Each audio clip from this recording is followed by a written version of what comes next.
सगळ्या खायच्या प्यायच्या सगळ्या गोष्टी धिंगाणा मस्ती सगळं चालू असताना मध्येच असा एक सीझन येतो जिथे फक्त चाटाचाटी चालू होऊन जाते. आपल्या आपल्या हाताला पायाला कदाचित स्वच्छ करत असावे. रोजचाच हा कार्यक्रम आहे. आज यांना दूध आणि भाकर टाकलेली आहे, पण फक्त दूध पिताय. पोळी आता हळूहळू खायला सुरू करतात.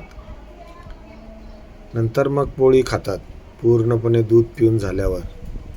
असा हा दिनक्रम आमच्या मनीमाऊचा रोजचा आहे. आणि आता घरात पिल्लं घाण करताय म्हणून यांना अंगणामध्ये अशी राहायची सोय केलेली आहे. सावली आहे आणि तिथेच यांचं जेवणही आहे. सगळ्यात महत्त्वाची गोष्ट म्हणजे 2 पांढरे 2 लाल, काळे पांढरे 2 यांची जुगलबंदी दिवसभर चालू असते. इथं बसलो की मग मात्र कशाचीच आठवण येत नाही.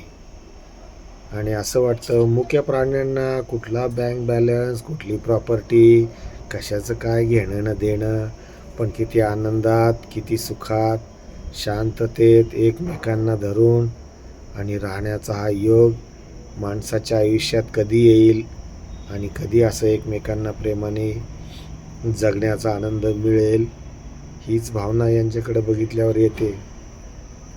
काही चुकत असेल तर सांगा, नाहीतर आपल्या ठाकूरजी का भोले धामला सबस्क्राईब आणि लाईक नक्की करा. धन्यवाद.